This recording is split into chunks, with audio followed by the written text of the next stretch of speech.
The following podcast is for the sole purpose of entertainment and at no time represents an attorney-client relationship or legal advice from the hostess or her guests. For legal advice, please contact an attorney in your area. Welcome to Winning at Divorce. Please join our hostess as she welcomes guests to sit down with a favorite beverage and take a look at the many circumstances, stages, and processes of divorce and provide empowering anecdotes and tips to assist you in winning back your life. Our beautiful and talented hostess, Michelle Gregory, is a practicing Indiana divorce attorney, mediator, entrepreneur, and coach. For more information about her services, go to www.hmichellegregory.com. So pull up a seat, grab your favorite drink, and enjoy the show. And now, without further ado, here is the hostess of Winning at Divorce, Michelle Gregory. That guy Sergio you told me about that's from Russia, not a good deal. He has a lot of money. Hi, everybody. I'm Andrew Lambert. You know me from my podcast, but today we're here with the one and only Michelle Gregory, who's in the hot seat. She is the guest at Winning at Divorce. And I have been asked, I have the great honor of coming in here and grilling her because she has done a great job through the first 5 or 6 episodes that have been put out, letting other experts talk. But today we needed to sit down with the coach and really figure out what was going on. So in order to get this session started, we have to start with the traditional toast. Would you like to lead the toast or may I? Oh, you go ahead. Okay. You're the host, man. Well, I'm just the guest today. Thank you to our guest, Michelle Gregory, and welcome to this episode of Winning at Divorce. Cheers. Thank Cheers. you. This feels weird sitting over here. All right. Now we got the pleasantries out of the way. Let's talk history here, right? So I wanted to start I love what you do with your guests. So hot seat time. So start with, who is Michelle Gregory? Oh my. Who is Michelle Gregory? Well, that's hard. I guess I'm a culmination of all my past. Okay, I like that. Yeah. So let's start with your past. Where were you born, raised, and we're going to kind of walk through the chronology of where we are today. Okay. Well, I was born and raised in Fort Worth, Texas. So go Fort Worth, Texas. Mm-hmm. And but I was an Air Force brat. So my parents did travel and move around. So when I was young, I lived in several different locations, and I spent maybe 3 years in Spain, and 5 years we were in Waco, Texas. My dad traveled a lot, so we lived close to my grandmother most of the time in Fort Worth. And when my parents divorced, we moved back to Fort Worth and lived right down the street from my grandma. Wow. Yeah. And so you spent a lot of time. Till what age were you in Texas before you moved out?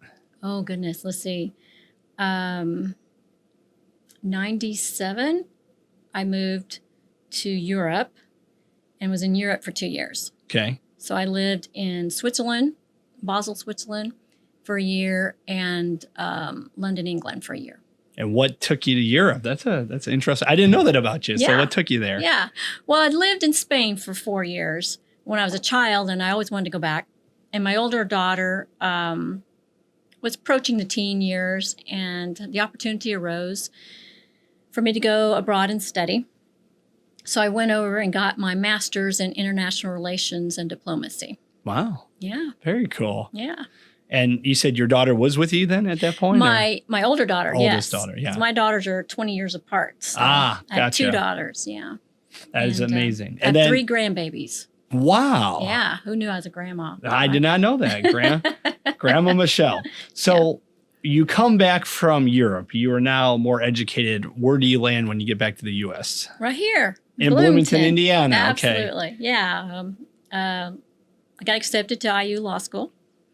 And I got accepted to several other schools, but Bloomington was a nice change. It was a small town and kind of pristine, cute little town, which I thought would be nice for my daughter and myself to spend a few years. My original plan was after law school to go back to Texas, but I'm still here. Still here, still kicking it.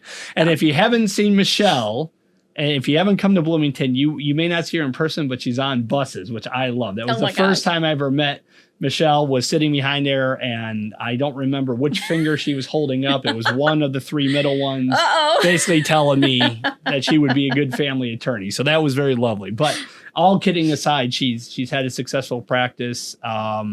For how long now have you been practicing? And I want to talk about coaching as well.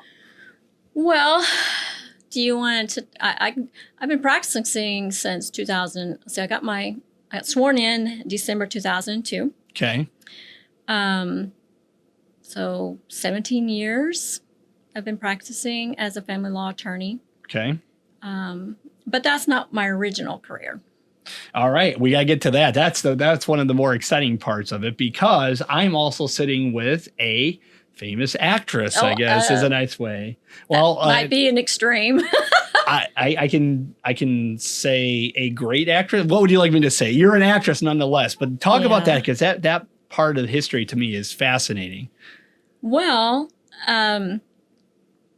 I always wanted to be an actress from as long as I can remember, because I was in love with Elvis Presley, and I thought all the Elvis movies were like the bomb. And I wanted to be in an Elvis movie. So I wanted to learn to sing and dance and act like, I'm trying to think, Anne Margaret or someone like that was in his movies. And so it was always my dream, always my goal. But being raised after my parents separated, divorced, moving back to Texas, living near my grandmother, we were very poor. And so I didn't have the kind of support that some parents provide for their children now, where they take them to all their lessons and get them involved in, the arts, and let them do plays and things like the culture that we have here in Bloomington that really supports young artists. I didn't have any of that growing up. I just would watch TV shows and pretend to act out the shows, or self-teach myself the dancing or singing, because I thought someday I'll be able to do that.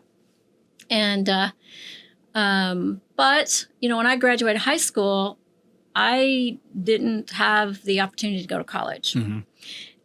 College was not something our family really spoke about, because no one in our family that I can recall, my ancestors, had gone.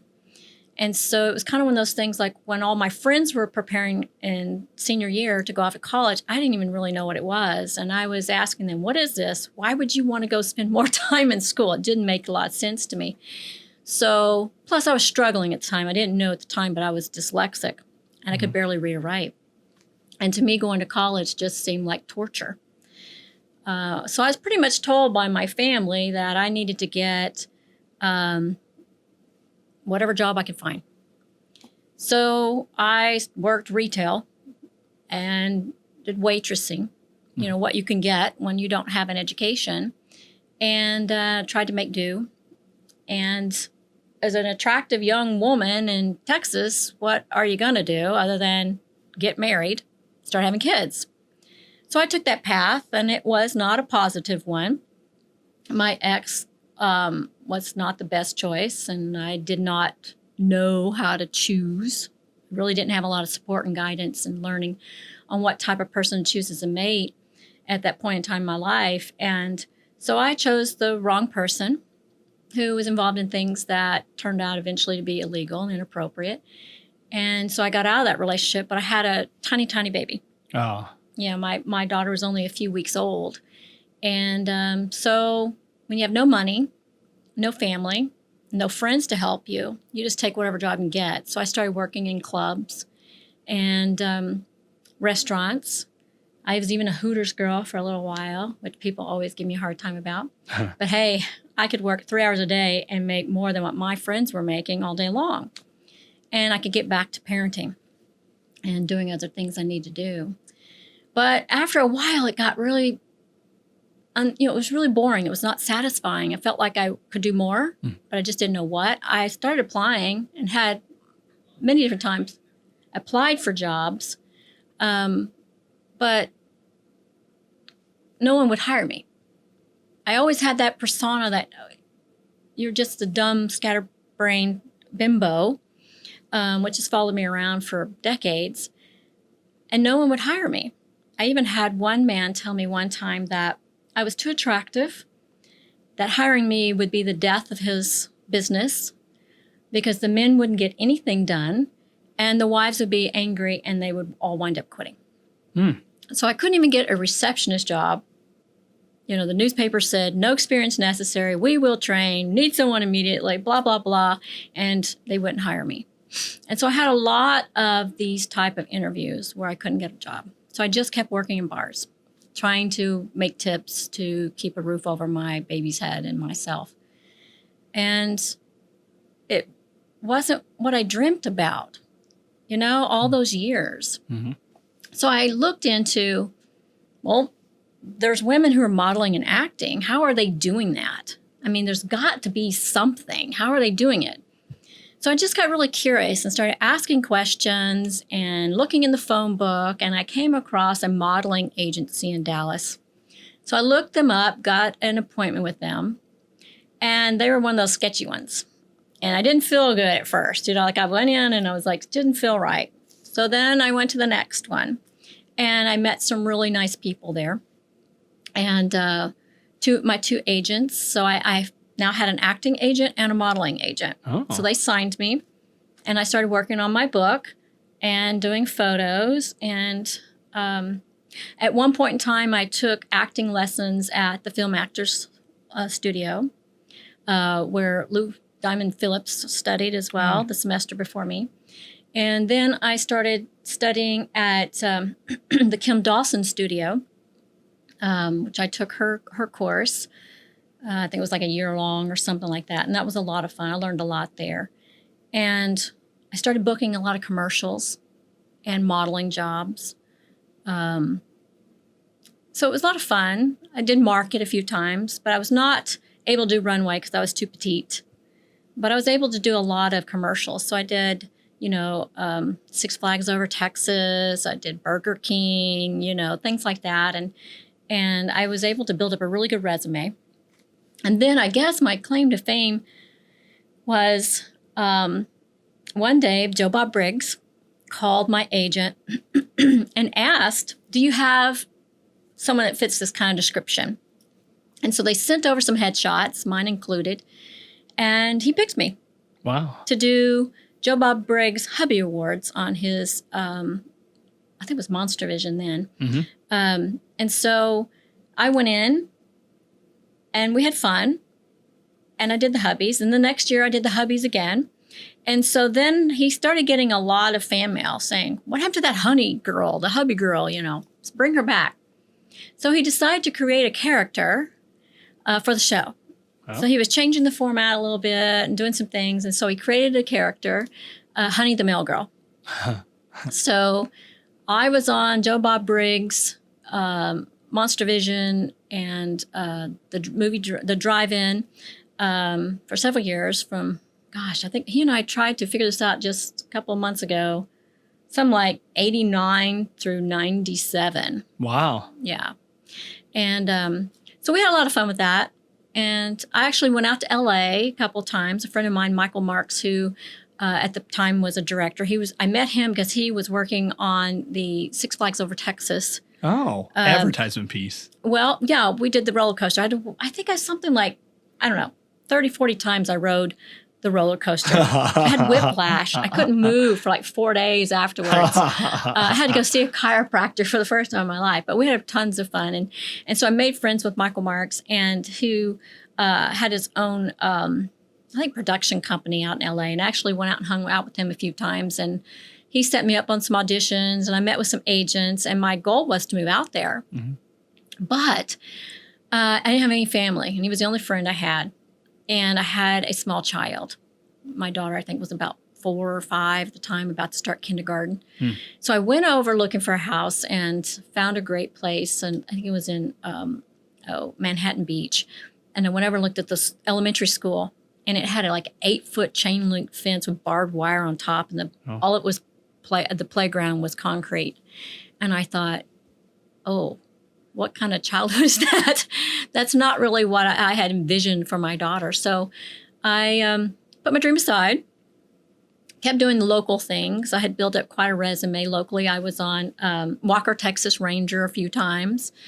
Got to meet Chuck Norris, and he was really, really cool. I think you and I talked about that on your show. Would you mind sharing that? Because I know when you came on Mind Your Business, you shared it. It was really interesting. Yeah, he was really cool. I really loved working with him. Man, I would have loved to have had a steady gig on there because he was probably one of the nicest actors that I've ever met that's like famous. And he was so tiny, but so adorable. So the first day I shot, we were there shooting all week long, I think, for this particular one. But we were there several days, and trying to think of the name of something like Jet Set or something. Anyways, I played a stewardess who gets killed in the shower, and it's kind of funny. But they were shooting it out at Meacham Field in Fort Worth in a hangar. It was freezing cold in there, and but when I show up that day for hair and makeup, he, in between takes, comes over and introduces himself to me and talks to me and kind of shows me around and whatever. He was super nice. And he wasn't at all rude or snobby or anything like you assume some actors would be. He was really down to earth and cool. So I had a really nice, it was nice. And they invited me back. So I did the show twice. Probably could have continued, but I moved away. So I put my career acting and modeling aside, even though I was told several times to move to LA, even had an agent try to sign me. And the auditions that I went on in LA, one told me that they thought I had something and I should move there, something refreshing and different than they were used to seeing with the LA girls, because I was from the South. And they had one said, my gosh, you remind me of Marilyn Monroe. You need to be, you need to get in this business. But trying to make a decision, that balance between mommy and my dream. So I pushed it aside. Decided, okay, Lord, what else do you want me to do? What else can I be doing so I can be a good mom, help others? And so I kept going to school. And while I was in school, certain things kind of started piquing my interest. And things just kind of started leading me down a path. I had never considered being a lawyer until I took government class where they were talking about lobbyists. And I thought, maybe I could be a lobbyist for the film industry. That would be cool, right? Yeah. I could both my loves together, baby. Sure. But it sounded fun because what do lobbyists do? You go talk to people and you socialize and you go to parties and you dress up and you have fun. And I said, man, that's like the ultimate job. Make good money. Yeah. And you get to have fun. But most lobbyists were lawyers. And I said, well, if I became a lawyer and an actress, I'd be great at lobbying for the film industry. So that was kind of where I was at and kind of was going down that path. But as time has gone by, that's not where I wound up. I wound up here instead doing family law. And helping others. And I got to go back to the role of Mail Girl. What was your character's name? Honey the Mail Girl. Honey the Mail Girl. Honey the Mail Girl. And where did he get that name? Well, Honey's my first name. So most people, I don't know if they know that about you or not, but that if you ever see it, it's H. Michelle Gregory. Sorry. Well, it's a funny story behind that because when I first started practicing law, I got my first job at Applegate and McDonald's and Associates, and Tom Applegate, who was really, really nice person, good boss. I was witnessing a will that he had drafted for a client, and I signed my name, Honey, blah, blah, blah. And he goes, you can't do that. It's like, what? What do you mean? It's my name. No. Lawyer cannot go by that. And the lawyers, it's going to sound like the judge is being sweet on you if they call you honey, or, people are going to have the wrong idea. And I thought, people have had the wrong idea about me my whole life. Right. But to appease him, I started using my middle name, which I hadn't used in many, many years, decades. So it's H. Michelle Gregory for law. But it's all starting to come back and merge together again. Yes. So it's Honey. So if you yell honey to her, at least you're not doing anything wrong. I've actually talked to my own attorney. I can call her honey. Yeah. That's a legal name. Yeah. So. Well, it was funny back when I was younger and my best friends and I would go shopping at the mall. And so, you know how girls are. We see like a pretty dress. We'll say, hey, June or Jan or whatever your friend's name are. You shout their name out. Hey, Wes. Hey, Wes. Hey, I got this dress check for this you out. that you look Wes, beautiful don't you want to in. wear this dress? No. So they would always say, honey, come here. Honey, look at this. And then people would turn and look, and it's two women. Yeah. And so people assumed forever I've heard it all. I've been told, none of it true. Things like, that people have assumed that I was gay because of women calling me honey. I've been told because I mentioned once that I always wanted to be a Dallas Cowboy cheerleader, that somehow that got twisted around to I was a Dallas Cowboy cheerleader. And I'm like, well, I wish. And then Honey, I guess there was a porn star that was named Honey that was famous back in the 80s, 90s, whenever. And so there was rumors going around that I was that person, which I am not. So it's been weird, having blonde hair that's big and having a bubbly personality, named Honey. People, if they don't take the time to get to know you, they just make stuff up anyway. Sure. Normally, people do that. And so the stuff people have made up for me, I mean, if I had lived the whole life that people have made up for me, it would have been extremely exciting. That's a biography that needs to be written, right? Exactly.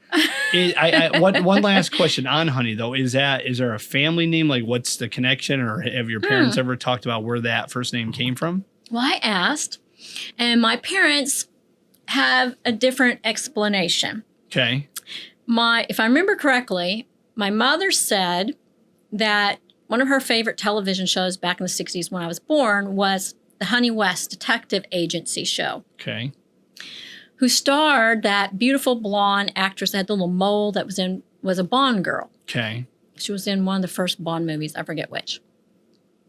My dad says, no, it comes from one of the Bond girls in one of the James Bond movies, because I guess one of them was named Honey. Okay. So somehow James Bond is involved. But my parents' interpretations or memory or somehow has gotten a little bit mixed up. But I guess that says a lot when you're named after a Bond girl. Yeah. You're doomed. So the recap, you have been a Dallas cheerleader, possibly an adult actress. You were in a James Bond film, and at some point in time, you got a law degree. Am I following that? I think that's it. Okay, perfect. That's me. And I've done it. Oh, you forgot the Hooters girl. Oh, you were a Hooters girl. But that was real. That's a real thing. Yeah, that was real. And you made a lot of money doing that too, right? Well, or at the I did time. it for like a summer. Yeah. My daughter, I just did it for the summer. Yeah. It's kind of hard. The hours were difficult with my daughter in school, but I could drop her off at school, go home, change, run, do the lunch, and then get off in time to go pick her up. Yeah. So it was convenient. But so I mostly did it in the summer. I think I started at the end of one of her school years, and then I did it through part of the summer. And it really wasn't me. It wasn't me. I was not very good at remembering some like food service. So my hands go out Yes. to all people who work in the food service, because it takes a certain personality and memory and energy and skill. People think it's easy, but it's hard work and standing on your feet and putting up with rude, obnoxious, annoying people. But I think it's because of my dyslexia. I would sometimes mix something up or forget something. And so sometimes I had people like not too happy. I don't. My only follow up is I agree with everything you say about the people that are working out there. Yeah. But I still don't understand why you go to Hooters and get anything besides wings. I get very confused by that. They're like, I came here. I know this is what you're known for. But I see in the bottom right-hand corner, it looks like it was smudged out, a fish sandwich. Can you make that for me? And then they get angry. They're like, this is the worst fish sandwich. And you're like, you came to a chicken wings place. So, to all those people that are true frontline people right now that are dealing with customers, more power to you. Yeah. I want to do this. We got to take a quick break. We got to fill up our glasses. I got a few more questions for you. We also got to get into your just amazing coaching that you're doing right now for divorced people. You stick around. Don't go anywhere. Wes is behind the camera. I'm here with Honey, Michelle Gregory. I'm Andrew Lambert. We'll be back with more Winning at Divorce after this. Thank you for listening to Winning at Divorce with your hostess, Michelle Gregory. This is not a breakup. It's just a quick break. We'll be right back after these messages from our generous sponsors. Divorce is the most emotional and stressful time in anyone's life, and it is a global phenomenon that stretches across most cultures and backgrounds.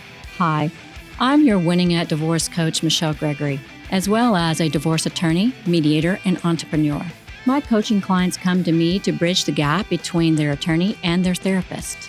As a divorce coach, I can assist you with planning, preparing, and winning at divorce. As Zig Ziglar once said, you were born to win, but to be a winner, you must plan to win, prepare to win, and expect to win. For more detailed information, visit hmichellegregory.com or call me at 812-339-3600 to get started on your journey towards winning at divorce. Welcome back to Winning at Divorce, and thank you for staying tuned in with us. Don't forget to check out our website at www.hmichellegregory.com. And once again, here's our fabulous hostess, Michelle Gregory. Welcome back. I'm glad you are still joining us. We are still here with Miss Michelle Gregory at Winning at Divorce. I am, of course, the guest interviewer today. I'm Andrew Lambert from Mind Your Business. And if you're not listening, please check it out because she's been on my show too. So It's a good show. It's a good show. Yeah. And all 4 people that listen, thank you very much. Now, back to you, Michelle. So now, before the break, we walked through the history, kind of where you were born, your experiences in acting and waitressing, and now we're moving to the part where you've obtained that degree, and you found family law to be satisfying. Why? And there's a bridge question I'll get to after this. Well, going back to what we were talking about before, if you go back in time, like I said, I got married and I was pretty young and it didn't work out. So I got divorced and I wound up having to get an attorney. And I wasn't thrilled about how I was being treated by my attorney. I thought, my gosh, is it because I'm poor? Is it because I'm a girl? Is it because I've chosen a bad lawyer? I just didn't really know. I just didn't feel like I was getting the help and the guidance and things weren't really being explained to me and everything kind of just went super fast. And I thought, wow, that was not what I assumed it would be like. So when I went to law school, one of my favorite classes turned out to be family law. Of course, I had several that I liked, but there was just something about it that clicked with me. And probably because I was an older student, divorced with a child. So I had experienced all the things that we were discussing in the cases that we were studying in family law. So it went beyond being just this hypothetical case, right? Right. I know they're real cases, but if you're 18 and reading it, Exactly. you're going, okay, well, Yeah. I don't know Joe and I don't know Sally, and but you could say, no, that was similar to my case. Right. Some of them had a little bit of a knowledge, like, oh, my parents were divorced, but a lot of the students were from intact nuclear families, and they were going off to college, the American dream, and they really had never had any experiences, like myself, growing up poor, being hungry, not having clothes to wear, parents that are divorced, and then getting divorced myself, and raising a child on my own, and issues with my ex, and I had lived all the things that were in all these cases. And so I could feel for the people in the cases. So when we were reading all these Supreme Court cases, rulings on family law, I was like, yeah, that's a good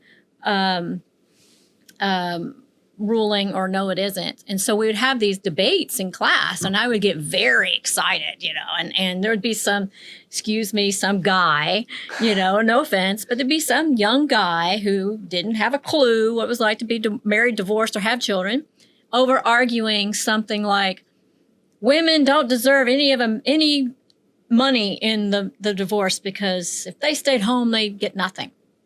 And I remember thinking, whatever, and getting very heated debates going on about what was fair and equitable. And it was, even though I loved a lot of the classes, that one really struck a chord with me.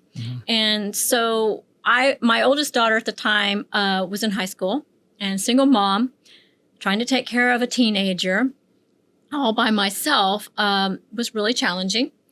And I decided I wanted to stay here so she could finish high school. She was going through that phase like, oh my God, if you move, I'll die, one of those things. And the world's going to end. So, I wanted her to be able to finish her high school. So I wound up staying here. And I got a job at a general practice law firm. And the position that they had available was family law. So I got all the new family law cases. And of course, I was clueless. I didn't know what the heck I was doing because you're fresh out of law school. You think you do, but when you start doing it, you don't. But what I found is that I really felt passionate about what the people were going through, So I decided, okay, this is something I want to continue doing for now. Well, I'm glad you brought up that guy from the class as an example. His name is Tim Miller, and he's actually here. I'm just kidding. No. I wanted to say he was divorced twice, has 6 kids, and he's here to rebut your comments. He is a local attorney. Yeah. His office is not far from here. Okay. But that's as far as I'll say. All right. Fair enough. Is he divorced? Do you know? He is divorced now. Yeah. What do you know? Yeah. A guy talking out his rear end without facts. I love it. So you've overcome dyslexia. You've done a great job of motherhood, putting yourself through college. Now we know the subject matter expert that you are, right? So why are you passionate about coaching? Like why are we here talking Divorce about coaching? Yeah. Well, yeah, and I'm going to have a family law attorney on the podcast in the future, but I wanted to talk about divorce coaching because what a lot of people don't understand is when you're going through a divorce, one of the most stressful times in your life. It doesn't matter if it was your idea or if your spouse kind of springs it on you. It's going to be difficult and it's going to be stressful. And, I've had people say to me, oh, there's no such thing as winning in divorce. Well, that's a mindset. It's a negative mindset. You can look at it positively. You can find wins. And so that's what I want to help people do. A lot of people just look at divorce as, oh, this is a bad thing. Well, it's not a great thing. But it's not necessarily a bad thing. There are a lot of situations where people need to be out of that marriage. They're toxic, they're abusive, a lot of inappropriate behavior going on, mental health problems, personality disorders, substance abuses, and things going on that you can't have a healthy, normal marriage, period, with all that going on. So getting out is a win. No matter if you walk out with just your life or with everything or half of everything, getting out is important. But what happens is a lot of people are afraid. So they're living in this fear, this doubt, and having a divorce coach can help bring clarity and help them regain their confidence about themselves and their future. So what people think of when they go to their lawyer's going to hear all their problems, all the things that went wrong, and the lawyer's going to fix it. Well, it's not the lawyer's responsibility to fix all your problems. Mm-hmm. So a lot of times people will go to a therapist. I'm going to go to the therapist. I'm going to tell all my problems, and they're going to fix it. No, it's not the therapist's job to fix all your problems. So people have these misconceptions of what certain professionals are supposed to do. A divorce coach is a professional who listens to what's going on and tries to help you figure out what needs to be done. Mm-hmm. So each person comes to me in a different phase or a different understanding. Like for one example, I had one time, and this is when I decided that I wanted to become a coach. I had a young client who came to me. Some inappropriate things were going on in that relationship. Her husband was doing inappropriate things to their child, and she was feeling very hopeless. But after spending several hours talking, I just put all the legal stuff aside. I literally remember thinking, this person, the Lord has sent her to me for another purpose. And just sitting my pen down and talking to her and finding out why she felt so hopeless and what was going on. And so we designed through our conversation. So we went back and we looked at what was it she always wanted to be. And she had this great plan, like all 10, 12, 14-year-old kids have, like, oh, I'm going to become this, and conquer the world. She had this great plan, but had, like myself, didn't pursue it.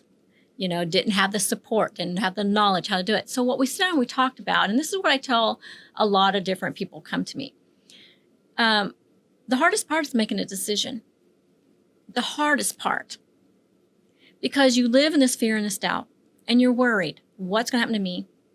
What's going to happen to my kids? How am I going to support myself? Will I get a car? Will I get the house? A lot of times people come to me and they don't even know what the finances are. The spouse has kept them so oppressed. They don't even know if there's money in the bank or savings. They have no clue. They've never been privy to that information. So I take the person as a whole. Where are they at emotionally? Where are they financially? What status do they have in the relationship? So I take all the information and try to help guide them through the process and let them see hope, let them feel the hope, help regain their hope and their faith in themselves and figure out what it is they want to do. So a lot of times I'll have people say something like to me, like, I know what I want, but I don't know how to get it. So what I like to do is remind them that it's not as difficult as they think. It really isn't.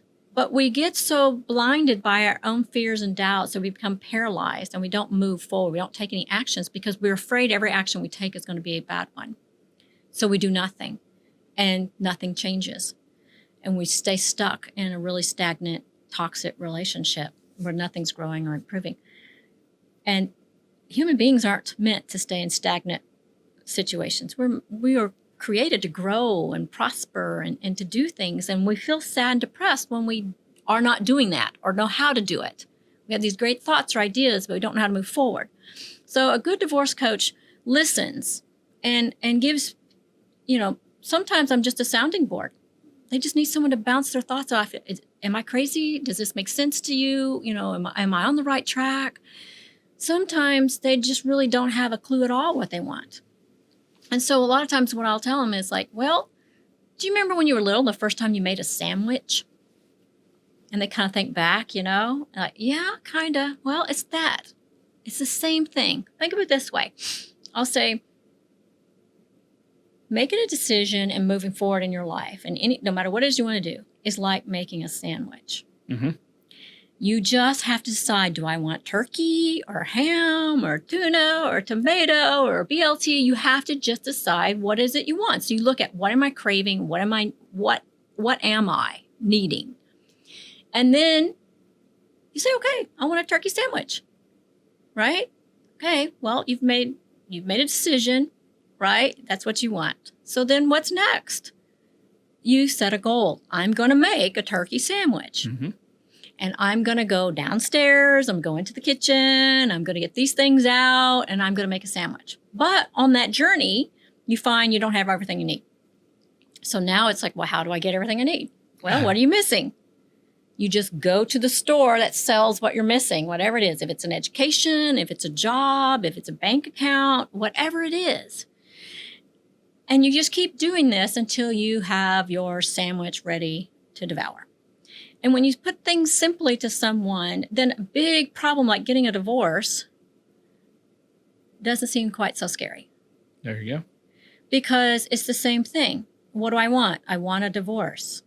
What do I want out of the divorce? Well, I want my car. I want the house. I want this much time with my kids. I want to be able to relocate. I want to be able to work, whatever it is. So we just start there. And a lot of people have been so caught up in the turmoil, the vortex of the problems that they're dealing with, that they haven't been able to think about who they are, what they want. They just know all the way through them they're not happy and something's not right. And they don't know what to do. They know they can get a divorce, but that just sounds like scary. Are people going to make fun of me because I got a divorce? Are my friends going to leave me? Or my family going to disown me? Where will I live? So it's so scary to a lot of people that they just freeze up and don't know what to do. So a good divorce coach is different from a therapist in the sense that I'm not here to diagnose you. I'm not here to say, yes, you have mental health problems or you have a personality disorder, that's why you're getting divorced. I'm here to just listen to what's going on and figure out how we're going to move you forward. Yes. To guide you to your future, to your, your destination. I help you build that roadmap to get from A to B. I'm not acting in the capacity as a lawyer when I'm a divorce coach, because I'm not focused on what is your legal issues and what do I need to file.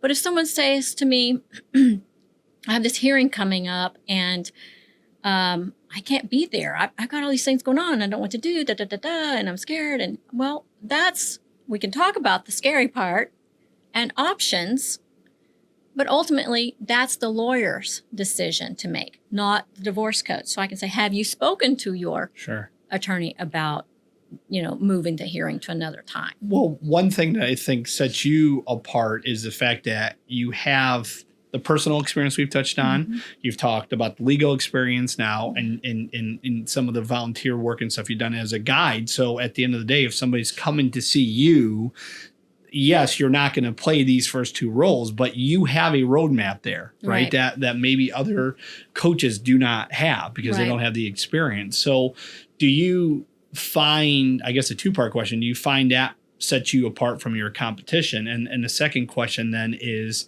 can you give us an example of like the perfect client that you would love to work with? Well, the perfect client is anyone who needs help. They're stuck. They don't know how to move forward. They're confused. They're overwhelmed. They're afraid, and they just need help. And my personal, life and experience, I think does give me an advantage through some of my competitors, because I've lived it personally. And what I haven't lived personally, now having practiced law for 17 years, I've learned. I've seen the outcomes. I've seen that if this happens, you get this as a result. And so I can kind of anticipate a lot. So I have people come in all the time saying, my ex is like this. I say, yep. And I bet they say this, and this. They go, their chin drops. They're like, how did you know that? Because you just described a typical situation for that personality type, and that's how they handle things.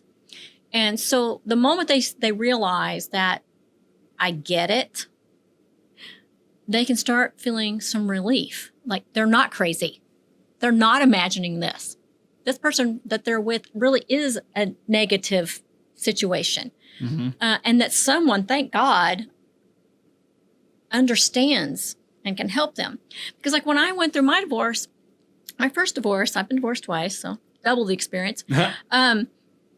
I felt like I didn't have an attorney to help me. I felt like I was pretty much on my own. Mm-hmm. My answers were not getting, it was just all legal. My answers were not getting answered. My questions weren't getting answered. And I just kind of was like going through it like, I guess this is what's supposed to happen. I didn't really feel like I was being properly guided. And I get people come to me all the time who say, I've got an attorney that I'm about to fire. I'm looking for someone new, and I'm interviewing attorneys. And they'll express to me what they're unhappy about. And everybody has a different reason for switching attorneys. But a lot of time it's they don't understand me. They don't believe me. Because I think a lot of lawyers don't feel like they need to understand you or believe you. That's not their job. Their job is there a legal issue? Mm-hmm. Is there something I can file to get you some relief? That's really all they need to do. That's all they need to do. That's what lawyers do. That's why lawyers have one area, therapists have another area, and divorce coaches have a different area. So your recommendation to anybody watching is it's okay to have 3 different helpers, if you will. Surround yourself by smart people. Well, actually, you need more. And that's what this podcast has been about is we're doing this first season is the 12 professionals that you need to win at divorce. And our second season, we're planning on doing the 12 support group type of specialists that you need. Because, you always hear it takes a village to raise a child. Well, it takes a village of people to help someone get through a traumatic experience, regardless if it's heart surgery or a divorce. They're both similar emotionally, financially, stressful on the person. So you need your team So to win at divorce, that's, you've got to have the right people helping you get through the process. Because, I look at winning at divorce as being able to go from point A to point B, the best, safest, happiest, most planned, organized way. Because what somebody once said, that if you don't plan your life will plan you or choose you or whatever. You have to make a plan, and you have to be prepared. So that way the outcome is what you want it to be. And that's winning.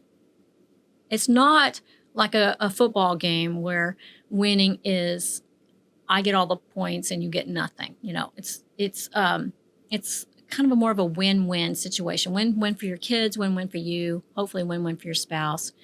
Because when people feel like they're winning at their life, they're going to be happier than if they feel like they're losers. And, in any sport, you educate yourself about the rules of the sport. You go to practices, you have coaches, you work out, you have all your team that makes you the best quarterback or basketball player in the world. And the same with a divorce. You've got to have your team helping you to learn and guide you through the process. Where can your viewers or people listening, where can they find more information about having you come in and coach them? Well, I've got my website, and Wes usually puts it up, and there's a little bit of information on there about my services. But all they have to do is give me a call. And what's that number? What's my number? It's 812-339-3600. And my website is hmichellegregory.com. All my services are on there, including divorce coaching. And some people come once. Some people come multiple times. Each person is different and unique. And so I like to treat them that way. That's great. Well, we want to thank you for tuning in over this last hour. This is a wonderful interview. I want to thank my guest, Michelle Gregory. I want to thank the interviewer, Andrew Lambert. He did a great job. Yes. He was on point today, so thank you for that. Thank you, Andrew. One more toast. I know you don't All right. normally always do it, but thank you for joining me today on Winning at Divorce. All of Cheers. Michelle's information is now available up on the screen. And until next time, this is Andrew Lambert and Michelle Gregory wishing you all the best. Thanks for tuning in. This has been Winning at Divorce, a podcast to empower and assist you through the divorce processes and stages using stories and tips. We hope this podcast has shed some light on the main concerns that people face when going through a divorce. And remember, this podcast is for entertainment purposes only. If you need assistance, please seek professional advice from a licensed attorney or other professionals in your area. For more information about our services, please visit www.hmichellegregory.com. Hello, I'm Michelle Gregory, your Winning at Divorce coach. Divorce is the most difficult and challenging time in a person's life. Regardless as to whether the divorce is your idea or not, the process can be very frightening, stressful, and overwhelming. You don't have to go through it alone. A divorce coach can assist you whether you just need a support person to vent or help you to identify your desires, set your goals, make plans to achieve your goals, implement your plans, or direct you to the right professional so that you can win at divorce. For more information regarding how my coaching services can help you, visit hmichellegregory.com or call me at 812-339-3600 to get started on your journey towards winning at divorce.